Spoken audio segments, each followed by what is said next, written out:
Eccoci nuovamente in studio con la seconda vita di Daniele Furlan. Durante la pausa di pubblicità stavamo parlando con mamma Graziana, con quest'angelo custode del nostro Daniele, e mi stava dicendo come si ricorda suo figlio poche ore prima dell'incidente stradale, come l'aveva visto uscire, sempre molto frenetico, dinamico. Graziana. Sempre tempi limitati. Veniva a pranzo, veloce, mangiava, intanto che mangiava telefonava, aveva mille cose per la testa.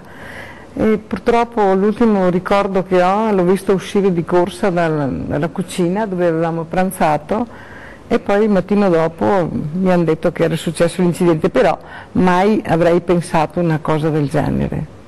Un uomo frenetico sia a casa sia nell'ambiente di lavoro, ecco come lo ricorda l'ex collega, ora amica, Fiorenza. Sentiamolo. Sempre pieno di mille cose per la testa, lui era sempre in movimento, lo vedevi arrivare al mattino in ufficio e sapevi subito se la sera prima aveva fatto festa oppure no. Allora, se aveva fatto festa faceva i gradini uno alla volta, se invece era bello fresco ne faceva 3-4 alla volta. Lui era sempre di corsa e se non pensava a una fiera che si doveva preparare stava pensando a una macchina nuova da progettare, era sempre in fermento, era come il prosecco, sempre come 1000 bollicine sempre.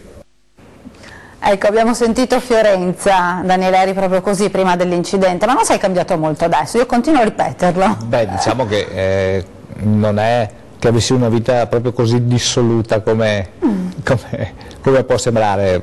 Avevo degli amici goliardici, avevo una certa instabilità sentimentale che mi portava magari a cambiare spesso compagna, per cui ecco, questa era la mia vita prima dell'incidente, ma tutto sommato poi mi dedicavo anche molto al lavoro. Il lavoro era praticamente, dopo Alessandro, era l'interesse principale, era quello che teneva in piedi tutto quanto, insomma. Dopo l'incidente dove ti sei buttato? Dopo l'incidente, quando mi sono reso conto che non avrei più potuto svolgere il mio lavoro, lentamente ho cominciato a utilizzare il computer. Cioè, lo utilizzavo anche prima, ma ad utilizzarlo in maniera molto più massiccia. Io dico sempre che il computer oggi è la mia grande finestra sul mondo, perché io quando mi consulto, quando vedo, dal web posso attingere, ma per avere risposte, per darle, posso fare moltissime cose. Abbiamo proprio delle immagini che ti si vede lavorare a casa sia con il computer e sia con la carrozzina e il joystick che tu hai qua. Sì, che normalmente ho, che comando con il mento. Esatto, che ti consente appunto di muoverti in maniera autonoma a casa, ma anche appunto di aprire le finestre, le porte e di rispondere anche al telefono? Sì, anche rispondere al telefono, sì. Ecco, come funziona? Ma la carrozzina è una carrozzina elettrica che io muovo normalmente, poi come si vedrà, attraverso il mento o con un joystick a mento, e tramite quello stesso joystick io posso anche comandare tutta la serie di movimenti di cui parlavamo prima, tutta la domotica, diciamo, della casa, e oltre a questo... Ecco, queste sono le immagini che vedono te a casa tua, sì, mentre appunto ti stai muovendo nel giardino. Sì, esatto. E riesci a regolare quindi il tragitto della tua carrozzina attraverso questo joystick che hai sotto al mento, mi confermi? Diciamo che ecco, il cuore di tutto è proprio la carrozzina.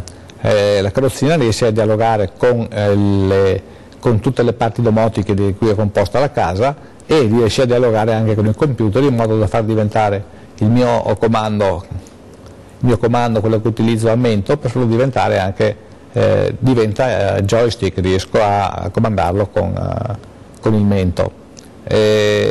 Dopo, oltre a questi ausili, ce ne sono anche altri, che sono ausili però che riguardano l'aspetto più sanitario, diciamo, perché questi sono ausili comunicativi.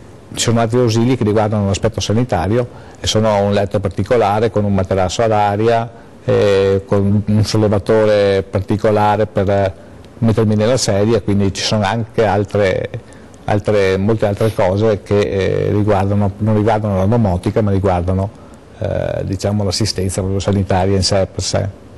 Questo computer che è riuscito a farti rimanere in contatto con il mondo esterno, anche se forse non avevi bisogno con tutti gli amici che avevi costantemente a casa, ti è servito addirittura per scrivere?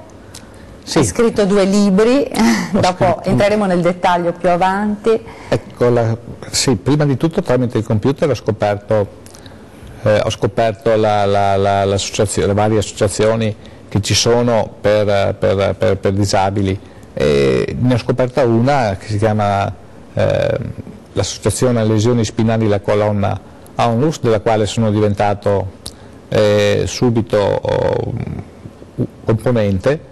Ecco, c'è proprio in sovraimpressione anche l'indirizzo del sito web. Il sito web è molto importante, se qualcuno volesse visitarlo, www.lesionispinali.org. Da cosa nasce questo sito? Da cosa nasce? Nasce da un ragazzo che di Mirano, Mirano. Quindi provincia di Venezia, qui in Veneto? Provincia di Venezia, sì. Che giocando a rugby durante una fase di gioco ha subito una lesione midollare simile alla mia ed è rimasto paralizzato come lo sono io. E naturalmente i suoi amici subito, come accade in quasi tutte le volte, si sono gettati su internet per cercare di trovare le maggiori spiegazioni rispetto alla malattia, per trovare quel medico in capo al mondo che sembra abbia fatto camminare di nuovo una persona, eccetera eccetera. Comunque questi amici di Giancarlo hanno fatto una serie di studi che poi, filtrandoli ovviamente, sono confluiti tutti in un sito che è cominciato a diventare un sito abbastanza importante, al punto tale che dopo questo sito sono nate altre iniziative e l'associazione è diventata una Onlus nel 2001, quindi oltre a mantenere questo sito che dà informazioni a tutti i disabili, del quale io sono referente per gli ausili tecnologici perché rispondo a eventuali domande su questo tema, abbiamo cominciato appunto a effettuare anche manifestazioni sportive, manifestazioni di ogni genere, sagre, mercati eccetera. Un gruppo di ragazzi, devo dirti che i volontari della colonna sono veramente un gruppo di ragazzi eccezionali, e abbiamo tutto questo per poter raccogliere dei soldi e finanziare i nostri scopi principali sono di finanziare la ricerca, di abbattere le barriere architettoniche e di mantenere appunto questo sito. Qualche volta aiutiamo anche persone in difficoltà, diciamo che i soldi raccolti vengono viene deciso come destinarli. Fa conto che già abbiamo dato nel corso degli anni 150-160 mila euro alla ricerca scientifica. Quindi raccolti sempre attraverso le vostre iniziative? Sì, le 2 iniziative principali dell'associazione della colonna sono un torneo sportivo di rugby touch, che poi è un torneo, il rugby touch è un rugby senza contatto fisico, in modo che si possa giocare anche con squadre miste senza problemi senza rischiare di avere problemi fisici. E poi normalmente a metà estate si organizza assieme alla fondazione di John Kirwan, che anche lui ha una onlus, si chiama JK14, e assieme alla sua associazione, alla sua onlus, organizziamo degli eventi estivi che possono essere le nuotate, delle traversate a nuoto, oppure, come abbiamo fatto quest'anno, una serie di percorsi di montagna da scalare, dove naturalmente abbiamo avuto il contributo dei nostri testimonial, che sono tutti gli atleti della Benetton Rugby, che sono la Manuela Levorato, che sono Daniele Scarpa, che sono la moglie Sandra Truccolo, entrambi sono olimpionici, quindi è stato il mondo dello sport che ci è venuto incontro. Io ho scoperto che nel mondo del rugby c'è una solidarietà che è invidiabile. Sembra strano che delle persone che in campo se le danno di santa ragione, poi quando finisce il tutto inizia quello che loro chiamano il terzo tempo, ma molte volte questo terzo tempo è dedicato anche alla solidarietà, sì, non lasciano nessuno indietro quando è il momento.